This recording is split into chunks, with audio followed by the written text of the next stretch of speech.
श्री कृष्ण गोविंद हरे मुरारी, हे नाथ नारायण वासुदेव। श्री कृष्ण गोविंद हरे मुरारी, हे नाथ नारायण वासुदेव। हे नाथ नारायण वासुदेव, हे नाथ नारायण वासुदेव। श्रीमद्भागवत सप्तम स्कंद अथ 9वां अध्याय। प्रहलाद जी के द्वारा नरसिंह भगवान की स्तुति। नारद उवाच एवं सुरादयः सर्वे ब्रह्मरुद्रपुरःसरः नोपेतु मशकन्मन्युसन् ब्रह्मं सुदुरासदं साक्षात् श्री प्रेषिता देवैर्दृष्ट्वा तन्महदद्भुतम् अदृष्टा श्रुतपूर्वत्वात् सानोपेयाय शंकिता। नारद जी कहते हैं, इस प्रकार ब्रह्मा, शंकर आदि सभी देवगण नरसिंह भगवान के क्रोधावेश को शांत ना कर सके और न उनके पास जा सके। किसी को उसका और छोर नहीं दिखता था। देवताओं ने उन्हें शांत करने के लिए स्वयं लक्ष्मी जी को भेजा। उन्होंने जाकर जब नरसिंह भगवान का वह महान अद्भुत रूप देखा, तब भयवश वे भी उनके पास न जा सकी। ऐसा उन्होंने अनूठा रूप न पहले कभी देखा न सुना ही था। प्रहलादं प्रेषयामास ब्रह्मावस्थितमन्तिके तात प्रशमयोपेहि स्वपित्रे कुपितं प्रभुं तथेति शनकैराजन् महाभागवतोर्भकः उपेत्य भुवि कायेन ननाम विधृताञ्जलिः स्वपादमूले पतितं तमर्भकं विलोक्य देव कृपया परिलुप्तः उत्थाप्य तच्छीर्ष्णदयात् दधात कराम्बुजं काला हि वित्रस्तधियां कृता भयम्।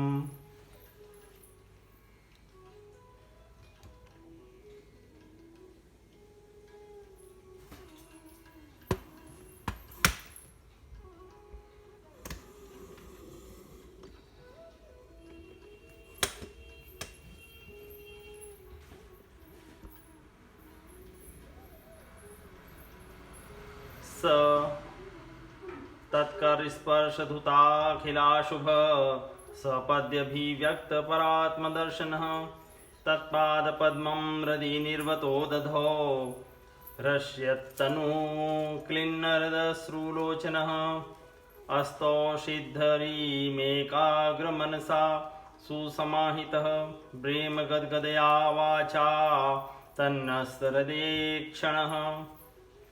तब ब्रह्मा जी ने अपने पास ही खड़े प्रहलाद से यह कहकर उनको भेजा कि बेटा, तुम्हारे पिता पर ही तो भगवान कुपित हुए थे, अब तुम ही उनके पास जाकर उन्हें शांत करो। भगवान के परम प्रेमी प्रहलाद जो आज्ञा कहकर और धीरे से भगवान के पास जाकर हाथ जोड़कर पृथ्वी पर साष्टांग लौट गए। नरसिंह भगवान ने देखा कि नन्हा सा बालक मेरे चरणों के पास पड़ा हुआ है। उनका हृदय दया से भर आया। उन्होंने प्रहलाद को उठाकर उनके सिर पर अपना वह कर कमल रख दिया जो काल सर्प से भयभीत पुरुषों को अभय दान करने वाला है। भगवान के कर कमलों का स्पर्श होते ही उनके बचे खुचे अशुभ संस्कार भी झड़ गए। तत्काल उन्हें परमात्म तत्व का साक्षात्कार हो गया। उन्होंने बड़े प्रेम और आनंद में मग्न होकर भगवान के चरण कमलों को अपने हृदय में धारण किया। उस समय सारा शरीर पुलकित हो गया। हृदय में प्रेम की धारा प्रवाहित होने लगी और नेत्रों से आनंदाश्रु झरने लगे। प्रहलाद जी भावपूर्ण हृदय और निर्निमेष नयनों से भगवान को देख रहे थे। भाव समाधि से स्वयं एकाग्र हुए मन के द्वारा उन्होंने भगवान के गुणों का चिंतन करते हुए प्रेम गदगद वाणी से स्तुति की। प्रहलाद उवाच ब्रह्मादय सुरागणा मुनयोऽथ सिद्धा सत्तवेकतानं मतयो वचसाम प्रवाहे नाराधितो पुरुगुणैरधुनापि पिप्रुः किं तोष्टुमर्हति समे हरिरुग्रजाते मन्ये धनाभिजनरूपतपस्रुतौजस्तेजः प्रभाव बलपौरुषबुद्धियोगः नाराधनाय हि भवन्ति परस्य पुंसो भक्त्या तुतोष भगवनंकज यूथपाय। प्रहलाद जी ने कहा, ब्रह्मा आदि देवता, ऋषि, मुनि और सिद्ध पुरुषों की बुद्धि निरंतर सत्व गुण में ही स्थित रहती है, फिर भी वे अपनी धारा, प्रवाह, स्तुति और अपने विविध गुणों से आपको अब तक भी संतुष्ट नहीं कर सके। फिर मैं तो घोर असुर जाति में उत्पन्न हुआ हूँ, क्या आप मुझसे संतुष्ट हो सकते हैं? मैं समझता हूँ कि धन, कुलीनता, रूप, तप, विद्या, ओज, तेज, प्रभाव, बल, पौरुष, बुद्धि और योग, ये सभी गुण परम पुरुष भगवान को संतुष्ट करने में समर्थ नहीं है, परंतु भक्ति से तो भगवान गजेंद्र पर भी संतुष्ट हो गए थे।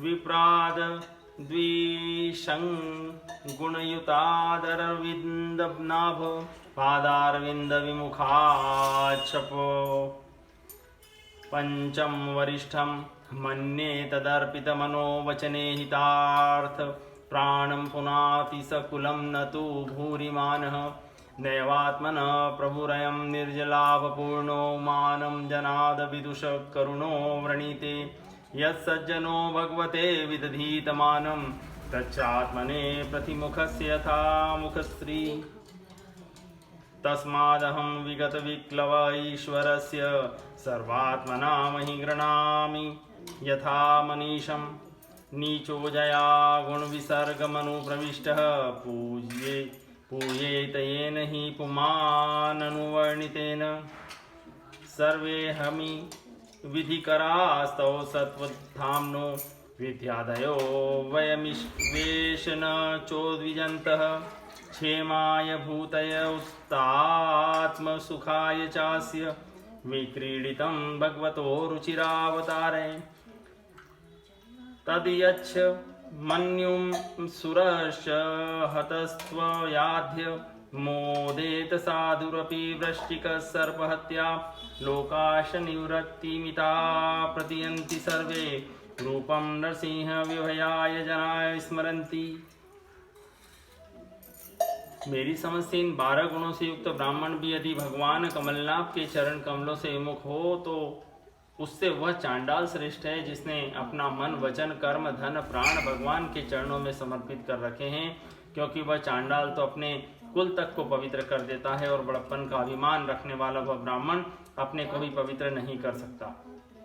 सर्वशक्तिमान प्रभु अपने स्वरूप के साक्षात्कार से ही परिपूर्ण हैं। उन्हें अपने लिए क्षुद्र पुरुषों से पूजा ग्रहण करने की आवश्यकता नहीं है। वे करुणावश ही भोले भक्तों के हित के लिए उनके द्वारा की हुई पूजा स्वीकार कर लेते हैं। जैसे अपने मुख का सौंदर्य दर्पण में दिखने वाले प्रतिबिंब को भी सुंदर बना देता है, वैसे ही भक्त भगवान के प्रति जो सम्मान प्रकट करता है वह उसे ही प्राप्त होता है।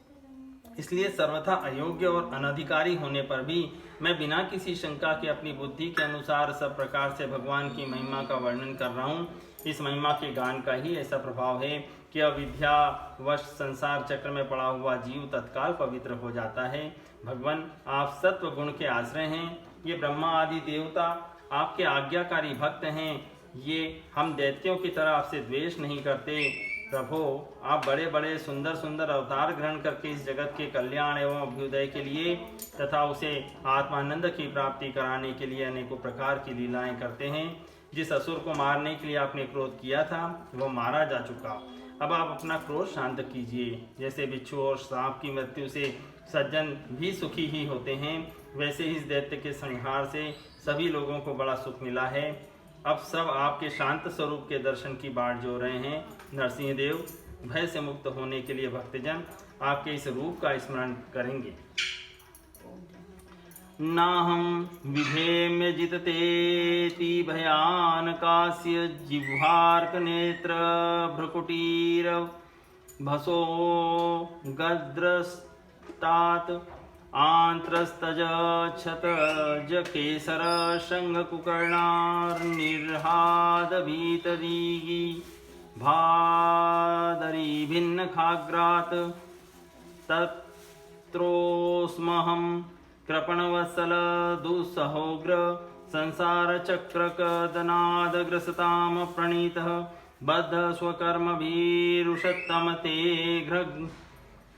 घ्रिमूलम् प्रीतोपवर्ग शरणं ह्यवसे कदानु यस्मात् प्रिया प्रिय वियोग सयोग जन्म शोकाग्निना सकलयोनिषु दह्यमान दुःखौषधं तदपि दुःखमतधियाहं भूमन् भ्रमामि वद मे तवदासि योगं सोऽहं प्रियस्य सुहृद परदेवतायां लीलाकथास्तव नरसिंहविरिञ्च गीतः अञ्जस्तितर्म्यन् नु गृणन् गुणविप्रमुक्तो दुर्गाणि ते पदयुगालय हंससङ्गः बालस्य नेह शरणं पितरो नृसिंहं नार्तस्य चागदमुदवन्ति वञ्जतो नो सप्तस्य तत्प्रतिविधिर्य इहाजश्रेष्ठ स्तावद विभोत्रनुभृतां त्वदुपेक्षितानां।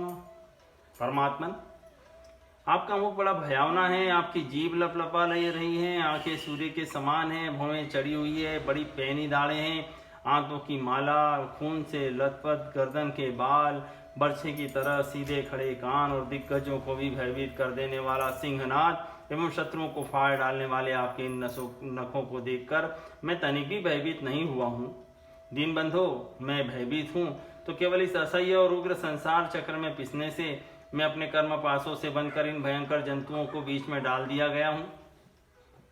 मेरे स्वामी, आप प्रसन्न होकर मुझे कब अपने उन चरण कमलों में बुलाएंगे जो समस्त जीवों की एकमात्र शरण और मोक्ष स्वरूप है। अनंत मैं जिन जिन योनियों में गया उन सभी योनियों में के प्रिय के वियोग और अप्रिय के संयोग से होने वाले शोक की आग में झुलसता रहा।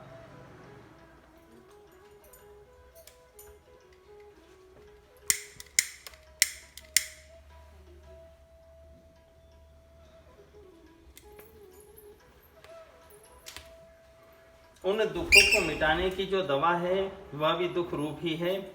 मैं न जाने कब से अपने से अतिरिक्त वस्तुओं को आत्मा समझकर इधर उधर भटक रहा हूँ। अब आप ऐसा साधन बतलाइए जिससे कि आपकी सेवा भक्ति प्राप्त कर सकूं।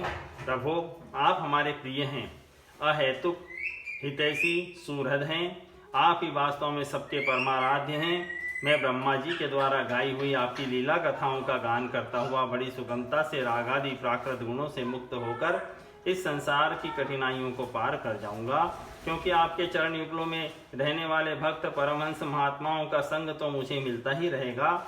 भगवान नरसिंह, इस लोक में दुखी जीवों का दुख मिटाने के लिए जो उपाय माना जाता है वह आपके उपेक्षा करने पर एक क्षण के लिए ही होता है। यहाँ तक कि माँ बाप बालक की रक्षा नहीं कर सकते, औषधि रोग नहीं मिटा सकती और समुद्र में डूबते हुए को नौका नहीं बचा सकती। यस्मिन्यतो यर्हि येन च यस्य यस्माद् यस्मै यथा यदुत यस्त्व परः परो वा भावः करोति विकरोति पृथक् स्वभावः संचोदितस्तदखिलं भवतः स्वरूपम् माया मनः सृजति कर्ममयं बलीयः कालेन चोदितगुणानुमतेन पुंसः छन्दोमयं यद्जयार्पित षोडसारं संसारचक्रमज कोतीतरेतदन्य त्वदन्यः सत्वं हि नित्यविजितात्मगुणस्वधाम्ना कालो वशीकृत विसृज्य विसर्गशक्तिः चक्रे विसृष्टमजयेश्वर षोडशारे निष्पीड्यमानमुपकर्ष विप्रो प्रपन्नं द्रष्टा मयादिवि विभोऽखिलधीष्णपाना मायुश्रियो विभवैच्छति याञ्जनोऽयं ये स्मत्पितुः कुपिताहासविजृम्भितभ्रू विस्फुर्जितेन लुलिता स तु ते निरस्तः तस्मादमुस्तनूर्भृता ममाशिषो यज्ञ आयुः श्रियं विभवमेन्द्रियमाविरिञ्चात् नेच्छामि ते विलुलितानुरुविक्रमेण कालात्मनोपनयमां निजभृत्यं पार्श्वम्। सत्वादि गुणों के कारण भिन्न भिन्न स्वभाव के जितने भी ब्रह्मादि श्रेष्ठ और कालादि कनिष्ठ कर्ता हैं, उनको प्रेरित करने वाले आप ही हैं। वे आपकी प्रेरणा से जिस आधार में स्थित होकर, जिस निमित्त से, जिन मट्टी आदि उपकरणों से तथा जिस समय जिन साधनों के द्वारा, जिस अदृष्ट आदि की सहायता से, जिस प्रयोजन के उद्देश्य से, जिस विधि से जो कुछ उत्पन्न करते हैं या रूपांतरित करते हैं, वे सब और वह सब आपका ही स्वरूप है। पुरुष की अनुमति से काल के द्वारा गुणों में क्षोभ होने पर माया मन प्रधान लिंग शरीर का निर्माण करती है। यह लिंग शरीर बलवान, कर्ममय एवं अनेक नाम रूपों में आसक्त छंदोमय है। यही अविद्या के द्वारा कल्पित मन, 10 इंद्रिय, 5 तन्मात्रा, इन 16 विकार रूप अरों से युक्त संसार चक्र है। जन्म रहित प्रभो, आपसे भिन्न रहकर ऐसा कौन पुरुष है जो इस मन रूप संसार चक्र को पार कर जाए। सर्वशक्तिमान प्रभो, माया इस 16 अरों वाले संसार चक्र में डालकर ईख के समान मुझे पेर रही हैं। आप अपनी चैतन्य शक्ति के से बुद्धि के समस्त गुणों को सर्वदा पराजित रखते हैं और काल रूप से संपूर्ण साध्य और साधनों को अपने अधीन रखते हैं। मैं आपकी शरण में आया हूँ, आप मुझे इससे बचाकर अपनी सन्निधि में खींच लीजिए। भगवान, जिनके लिए संसारी लोग बड़े लालायित रहते हैं, स्वर्ग में मिलने वाली समस्त लोकपालों की वह आयु, लक्ष्मी और ऐश्वर्य मैंने खूब देख लिए। जिस समय मेरे पिता तनिक क्रोध करके हंसते थे और उससे उनकी भौहें थोड़ी टेढ़ी हो जाती थी, तब उन स्वर्ग की संपत्तियों के लिए कहीं ठिकाना नहीं रह जाता था, वे लुटती फिरती थी। परंतु आपने मेरे उन पिता को भी मार डाला, इसलिए मैं ब्रह्मलोक तक की आयु, लक्ष्मी, ऐश्वर्य और वे इंद्रिय भोग जिन संसार के प्राणी जहाँ करते हैं नहीं चाहता, क्योंकि मैं जानता हूँ कि अत्यंत शक्तिशाली काल का रूप धारण करके आपने उन्हें ग्रस रखा है। इसलिए आप मुझे अपने दासों की सन्निधि में ले चलिए। कुत्राशिष श्रुति सुखा मृग तृष्णी रूपा क्वेदम कलेवर मशेष रुजाम विरोह निर्विद्यते न तु जनो यदपीति विद्वान कामानलम मधुलवै शमयन् दुरापहे क्वाहं रज प्रभवैष तमोधिकेऽस्मिन् जात सुरेतरकुले क्व तनानुकंपा न ब्रह्मणो न तु भवस्य न वैरमाया यन्मेर्पित शिरसि पद्म कर प्रसाद नैषा परावर्मतिर्भवतो ननु स्यात् जन्तोर्यथात्म सुरदो जगत तस्तथापि संसेवया सुरतरोरिव ते प्रसाद सेवानुरूप मुदयो न परावरत्वम् एवं जनन निपतितं प्रभवाहि कूपे कामाभिकाम मनुयः प्रपतन् प्रसंगात् कृत्वात्मसात् सूरर्षिणा भगवन् गृहीतः सोहं कथं न वृसजे तव भृत्य सेवाम् मत्प्राणरक्षणमनन्त पितुर्वधश्च मन्ये स्वभृत्य ऋषि वाक्यमृतं विधातुं खड्गं प्रगृह्य यदवोचद सद्विधित्सु स्वामीश्वरो मदपरोवतु कं हरामि। विषय भोग की बातें सुनने में ही अच्छी लगती है, वास्तव में वे मृग तृष्णा के जल के समान नितांत असत्य है और यह शरीर भी जिससे वे भोग भोगे जाते हैं अगणित रोगों का उद्गम स्थान है। कहाँ वे मिथ्या विषय भोग और कहाँ यह रोगयुक्त शरीर। इन दोनों की क्षण भंगुरता और असारता जानकर भी मनुष्य इनसे विरक्त नहीं होता। वह कठिनाई से प्राप्त होने वाले भोग के नन्हे नन्हे मधु बिंदुओं से अपनी कामना की आग बुझाने की चेष्टा करता है। प्रभु, कहाँ तो तमोगुणी असुर वंश में रजोगुण से उत्पन्न हुआ मैं, और कहाँ आपकी अनंत कृपा। धन्य है आपने अपना परम प्रसाद स्वरूप और सकल संतापहारी वह कर कमल मेरे सिर पर रखा है, जिसे आपने ब्रह्मा, शंकर और लक्ष्मी जी के सिर पर भी कभी नहीं रखा। दूसरे संसारी जीवों के समान आप में छोटे बड़े का भेदभाव नहीं है, क्योंकि आप सबके आत्मा और अकारण प्रेमी हैं। फिर भी कल्प वृक्ष के समान आपका कृपा प्रसाद भी सेवन भजन से ही प्राप्त होता है। सेवा के अनुसार ही जीवों पर आपकी कृपा का उदय होता है, उसमें जातिगत उच्चता या नीचता कारण नहीं है। भगवान, यह संसार एक ऐसा अंधेरा कुआं है जिसमें काल रूप सर्प डसने के लिए सदा तैयार रहता है। विषय भोगों की इच्छा वाले पुरुष उसी में गिरे हुए हैं। मैं भी संगवश उसके पीछे उसी में गिरने जा रहा था। परंतु भगवान देवर्षि नारद ने मुझे अपना कर बचा लिया, तब भला मैं आपके भक्तजनों की सेवा कैसे छोड़ सकता हूँ। अनंत, जिस समय मेरे पिता ने अन्याय करने के लिए कमर कसकर हाथ में खड़ग ले लिया और वह कहने लगा कि यदि मेरे सिवा कोई और ईश्वर है तो तुझे बचा ले, मैं तेरा सिर काटता हूँ, उस समय आपने मेरे प्राणों की रक्षा की और मेरे पिता का वध किया। मैं तो समझता हूँ कि आपने अपने प्रेमी भक्त सनकादि ऋषियों का वचन सत्य करने के लिए ही वैसा किया था। एकस्त्वमेव जगदेतदमुष्ययत्व माध्यन्तयो पृथगवस्यसि मध्यतश्च सृष्ट्वा गुणव्यतिकरं निजमायदेदं नानेव तैरवसितस्तदनुप्रविष्टः त्वं वा इदं सदसदीश भवांस्तस्तोयो माया यदात्मपरबुद्धिरियं ह्यपार्था यद्यस्य जन्म निधनं निस्ततिरीक्षणं च तद्वेतदेव वसुकालवदष्टिर्तर्वो नस्येदमात्मनि जगत विलयाम्बुमध्ये शेषेत्मना निजसुखानुभवो निरीह योगेन मीलितद्रगात्मनिभीतनिद्रस्तृये स्थितो न तु तमो न गुणाशयुङ्क्षे तस्यैव ते वपुरिदं निजकालशक्त्या संचोदित प्रकृतिधर्मण आत्मगूढम् अम्भस्यनन्त शयनाद विरम मत्समाधे नार्भेरभूत स्वकणिकावट वन्महाब्जं तत्संभव कविरतोऽन्यदपश्यमान स्वां बीजमात्मनि ततं स्वबर्हिर्विचिन्त्य नाविन्ददब्द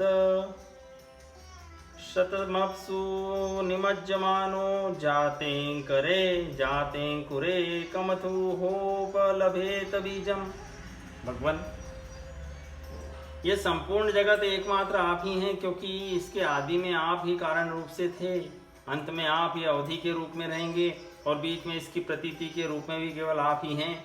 अपनी माया से गुणों के परिणाम स्वरूप इस जगत की सृष्टि करके इसमें पहले से विद्यमान रहने के कारण रहने पर भी प्रवेश की लीला करते हैं और उन गुणों से युक्त होकर अनेक मालूम पड़ रहे हैं।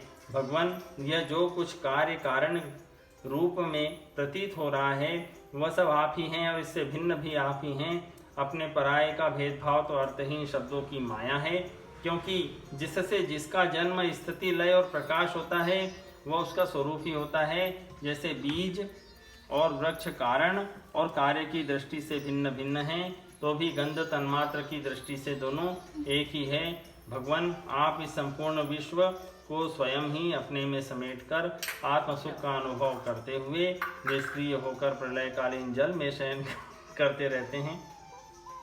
उस समय अपने स्वयं सिद्ध योग के द्वारा बाह्य दृष्टि को बंद कर आप अपने स्वरूप के प्रकाश में निद्रा को विलीन कर लेते हैं और तुरीय ब्रह्म पद में स्थित रहते हैं। उस समय आप न तो तमोगुण से ही युक्त होते हैं और न तो विषयों को ही स्वीकार करते हैं। आप अपनी काल शक्ति से प्रकृति के गुणों को प्रेरित करते हैं, इसलिए यह ब्रह्मांड आपका ही शरीर है। पहले यह आप में ही लीन था। जब प्रलयकालीन जल के भीतर शेष सैया पर शयन करने वाले आपने योग निद्रा की समाधि त्याग दी, तब वट के बीच से विशाल वृक्ष के समान आपकी नाभि से ब्रह्मांड कमल उत्पन्न हुआ। उस पर सूक्ष्मदर्शी ब्रह्मा जी प्रकट हुए। जब उन्हें कमल के सिवा और कुछ भी दिखाई न पड़ा, तब अपने में बीज रूप से व्याप्त आपको वे न जान सके और आपको अपने से बाहर समझकर जल के भीतर घुसकर 100 वर्ष तक ढूंढते रहे, परंतु उन्हें वहाँ कुछ नहीं मिला। यह ठीक ही है, क्योंकि अंकुर उग आने पर उसमें व्याप्त बीज को कोई बाहर अलग कैसे देख सकता है। सत्वात्मयो निरति विस्मित स्थितोब्जं कालेन तीव्र तपसा परिशुद्ध भाव त्वामात्मनीश भुवि गंधमिवाति सूक्ष्मं भूतेन्द्रियाशयमये विततं ददर्श। एवं सहस्रवदनाङ्घ्रिशिरकरोरु नासास्य कर्णनयनाभरणायुधाढ्यं मायामयं सदुपलक्षितसन्निवेशं दृष्ट्वा महापुरुष महापमुन्दविरिञ्चः तस्मै भयान्नः शिरस्तनुव च बिभ्रद वेदद्रुहावति बलो मधुकेटभाख्यो हत्वा नयच्छूतिगणास्तु रजस्तमश्च सत्वं तव प्रियतमा तनुमामनन्ति इत्थं नृतीयर्ग्रशीदेवजशावतारे लोकान् विभावयसि हंसि जगत्प्रतीपान् धर्मं महापुरुषपासि युगानुरक्तं छन्न कलो यदभवस्त्रीयुगोत्सत्वं नेतन्मनस्तव कथासु विकुण्ठनाथ सम्प्रीयते दुरितदुष्टमसाधु तीव्रं कामातुरं हर्षशोकभयेर्षणार्थं तस्मिन् कथं तव गतिं विमृशामि दीनः जिह्वे कतोचित् विकर्षति मा वितृप्ता शिष्णोन्यस्तस्त्वगुदरं श्रवणं कुतश्चित्। ब्रह्मा को बड़ा आश्चर्य हुआ। वे हार कर कमल पर बैठ गए। बहुत समय बीतने पर तीव्र तपस्या करने से जब उनका हृदय शुद्ध हो गया तब उन्हें भूत इंद्रिय और अंतःकरण रूप में अपने शरीर में ही ओतप्रोत रूप से स्थित आपके सूक्ष्म रूप का साक्षात्कार हुआ। ठीक वैसे ही जैसे पृथ्वी में व्याप्त उसकी अति सूक्ष्म तन्मात्रा गंध का होता है। विराट पुरुष सहस्त्रोमुख चरण सिर हाथ जंघा नासिका मुख कान नेत्र आभूषण और आयुधों से संपन्न था। 14 लोग उसके विभिन्न अंगों के रूप में शोभायमान थे। वह भगवान की एक लीलामय मूर्ति थी। उसे देखकर ब्रह्मा जी को बड़ा आनंद हुआ। रजोगुण और तमोगुण रूप मधु और कैटव नाम के 2 बड़े बलवान दैत्य थे। जब वे वेदों को चुरा कर ले गए तब आपने हयग्रीव अवतार ग्रहण किया और उन दोनों को मारकर सत्व रूप गुण श्रुतियां ब्रह्मा जी को लौटा दी। वह सत्वगुण ही आपका अत्यंत प्रिय शरीर है। महात्मा लोग इस प्रकार वर्णन करते हैं पुरुषोत्तम, इस प्रकार आप मनुष्य पशु पक्षी ऋषि देवता और मत्स्य आदि अवतार लेकर लोगों का पालन और विश्व के द्रोहियों का संहार करते हैं। इन अवतारों के द्वारा आप प्रत्येक युग में उसके धर्मों की रक्षा करते हैं। कलयुग में आप छिपकर गुप्त रूप से ही रहते हैं, इसलिए आपका एक नाम त्रियुग भी है। वैकुंठनाथ, मेरे मन की बड़ी दुर्दशा है। वह पाप वासनाओं से तो कलुषित है ही, स्वयं भी अत्यंत दुष्ट है। वह प्रायः ही कामनाओं के कारण आतुर रहता है और हर्ष शोक भय एवं लोक परलोक धन पत्नी पुत्र आदि की चिंताओं से व्याकुल रहता है। इसे आपकी लीला कथाओं में तो रस नहीं ही मिलता, इसके मारे मैं दीन हो रहा हूँ। ऐसे मन से मैं आपके स्वरूप का चिंतन कैसे करूं? अच्युत, यह कभी न खाने वाली जीव मुझे स्वादिष्ट रसों की ओर खींचती रहती है। जन्नेन्द्रिय सुंदरी स्त्री की ओर, त्वचा सुकोमल स्पर्श की ओर, पेट भोजन की ओर, कान मधुर संगीत की ओर, नासिका भीनी भीनी सुगंध की ओर और ये चपल नेत्र सौंदर्य की ओर मुझे खींचते रहते हैं। घ्राणोन्यत चपलद्रक क्व च कर्म शक्ति बर्ह्य सपत्नय इव गेहपतिं लुनन्ति एव स्वकर्म पतितं भववैतरण्या मन्यो न जन्म मरणाशन भीतं पश्यञ्जनं स्वपर विग्रह वैर मैत्रं हन्ते दीपार चर पीप्रहि मूढ़ मध्य कोन्वत्र ते खिल गुरो भगवन् प्रयास उतारणेस्य भवसंभवत् लोपहेतुः मूढ़ेषु वै महदनुग्रह आर्तबन्धो किं तेन ते प्रियजनाननुसेवतां नः नैवोद्विजे पर दुरत्य वैतरण्या स्वौ दीर्घगायन महामृतमग्नचित्तः शोचे ततो विमुखचेतस इन्द्रियार्थ माया सुखाय भरमुद्वहतो विमूढान् प्रायेण देवमुनयः स्वविमुक्तिकामा मौनं चिरन्ति विजनेन परार्थनिष्ठः नैतान् विहाय कृपणान् विमुमुक्षुवे को नान्यं त्वदस्य शरणं भ्रमतोऽनुपश्ये। इसके सिवा कर्मेंद्रियां भी अपने अपने विषयों की ओर ले जाने को जोर लगाती ही रहती है। मेरी तो वह दशा हो रही है जैसे किसी पुरुष को बहुत सी पत्नियां उसे अपनी ही शयन गृह में ले जाने के लिए चारों ओर से घसीट रही हो। इस प्रकार यह जीव अपने कर्मों के बंधन में पड़कर इस संसार रूप वैतरणी नदी में गिरा हुआ है। जन्म से मृत्यु, मृत्यु से जन्म, दोनों के द्वारा कर्म भोग करते करते यह भयभीत हो गया है। यह अपना है, वह पराया। इस प्रकार के भेदभाव से युक्त होकर किसी से मित्रता करता है तो किसी से शत्रुता। आप इस मूढ़ जीव जाति की दुर्दशा देखकर करुणा से द्रवित हो जाइए। इस भव नदी से सर्वदा पार रहने वाले भगवान, इन प्राणियों को भी अब पार लगा दीजिए। जगत गुरु, आप इस सृष्टि की उत्पत्ति, स्थिति तथा पालन करने वाले हैं। ऐसी अवस्था में इन जीवों को इस भव नदी के पार उतार देने में आपको क्या प्रयास है? दीन जनों के परम हितैषी प्रभो, भूले भटके मूढ़ ही महान पुरुषों के विशेष अनुग्रह पात्र होते हैं। हमें उसकी कोई आवश्यकता नहीं है, क्योंकि हम आपके प्रियजनों की सेवा में लगे रहते हैं। इसलिए पार जाने की हमें कभी चिंता ही नहीं होती। परमात्मन, इस भव वैतरणी से पार उतरना दूसरे लोगों के लिए अवश्य कठिन है, परंतु मुझे तो इससे तनिक भी भय नहीं है, क्योंकि मेरा चित्त इस वैतरणी में नहीं, आपकी उन लीलाओं के गान में मग्न रहता है, जो स्वर्गीय अमृत को भी तिरस्कृत करने वाली परमामृत रूप स्वरूप हैं। मैं उन मूढ़ प्राणियों के लिए शोक कर रहा हूँ, जो आपके गुणगान से विमुख रहकर इंद्रियों के विषयों का माया में झूठा सुख प्राप्त करने के लिए अपने सिर पर सारे संसार का भार ढोते रहते हैं। मेरे स्वामी, बड़े बड़े ऋषि मुनि तो प्रायः अपनी मुक्ति के लिए निर्जन वन में जाकर मौन व्रत धारण कर लेते हैं, दूसरों की भलाई के लिए कोई विशेष प्रयत्न नहीं करते, परंतु मेरी दशा तो दूसरी ही हो रही है। मैं इन भूले हुए असहाय गरीबों को छोड़कर अकेला मुक्त होना नहीं चाहता, और इन भटकते हुए प्राणियों के लिए आपके सिवा और कोई सहारा भी नहीं दिखाई पड़ता।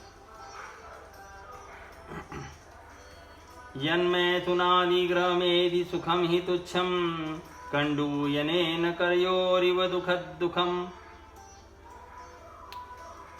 त्रस्यन्ति नेह कृपणा बहु दुःखभाज कंडूतिवन्मनसिजं विषहेत धीर मौनव्रत श्रुत तपो ध्यन स्वधर्मं व्याख्यारहो जप समाधये आपवर्ग्या प्राय परम पुरुषते त्वजितेन्द्रियाणां वार्ता भवन्तु त न वात्र तु दाम्भिकानां रूपे मे सदसती तव वेद सृष्टि बीजांकुरा विवन चान्यद रूपकस्य युक्ता समक्ष मुभ यत्र विचिन्वते त्वां योगेन विन्हिमिव दारुशून्यान्यत स्यात् त्वं वायुरग्निर्विर्नीयदम्बुमात्रः प्राणेन्द्रियाणि हृदयं चिदनुग्रहश्च सर्वं त्वमेव सगुणो विगुणश्च भूमन् न्यान्यत त्वदस्यपि मनोवचसा निरुक्तं नैते गुणान् गुणिनो महादादयो ये सर्वे मनः प्रभतय सहदेवमर्त्यः आधन्तवन्त उरुगाय विदन्ति हित्वा मेवं विमृश्य सुधियो विरमन्ति शब्दात्। घर में फंसे हुए लोगों को जो मैथुन आदि का सुख मिलता है वह अत्यंत तुच्छ एवं दुख रूपी है। जैसे कोई दोनों हाथ से खुजला रहा हो तो उस खुजली में पहले तो उसे थोड़ा सा सुख मालूम होता है, पर पीछे से दुख ही दुख होता है।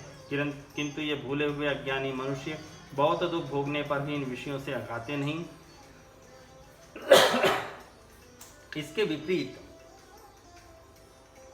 धीर पुरुष जैसे खुजलाहट को सह लेते हैं, वैसे ही कामादि वेगों को भी सह लेते हैं। सहने से ही उसका नाश होता है।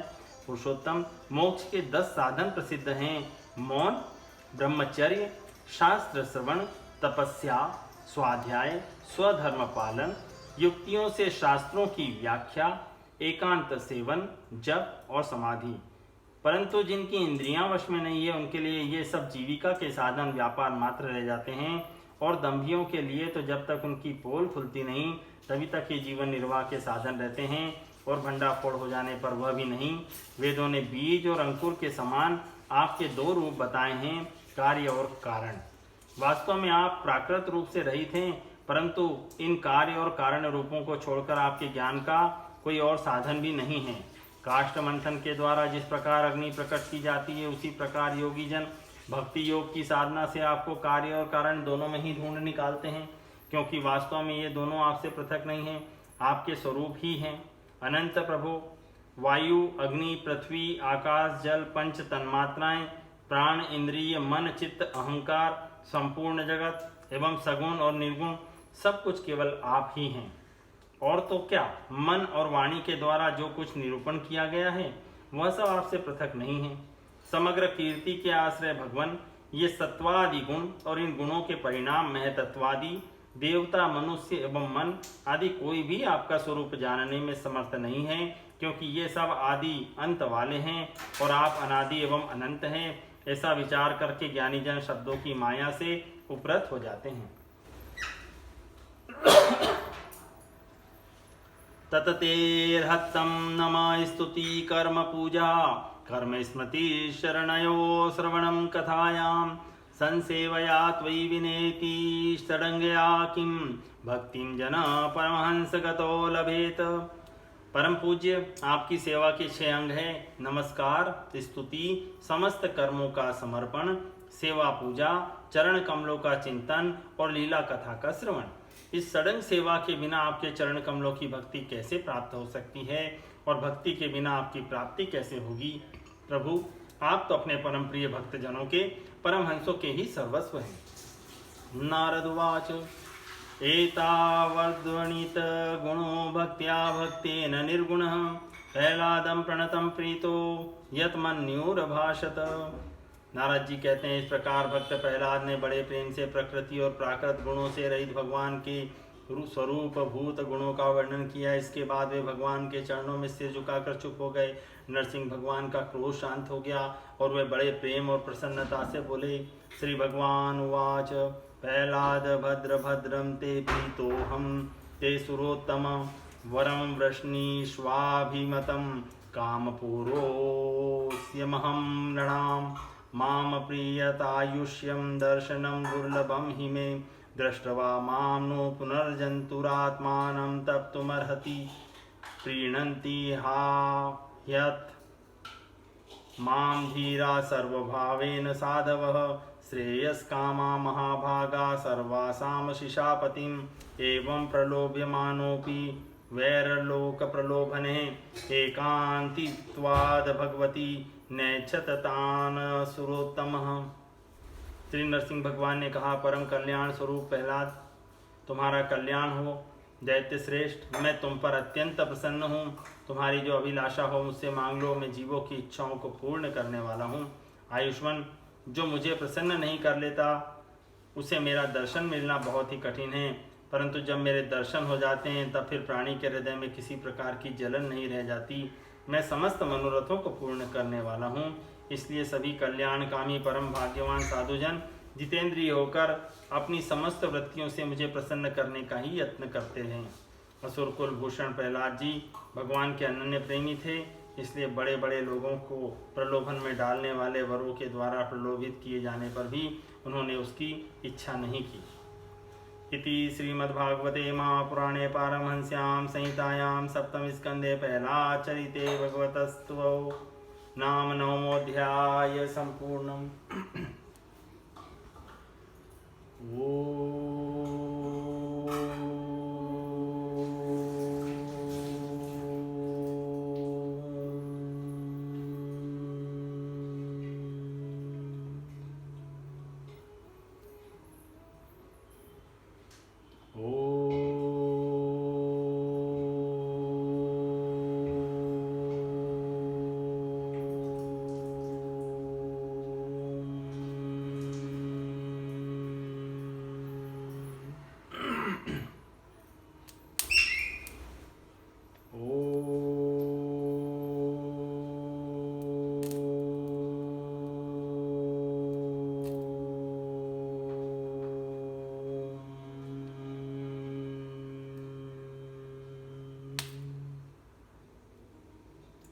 कृष्ण गोविंद हरे मुरारी, हे नाथ नारायण वासुदेवा। कृष्ण गोविंद हरे मुरारी, हे नाथ नारायण वासुदेवा, हे नाथ नारायण वासुदेवा, हे नाथ नारायण वासुदेवा।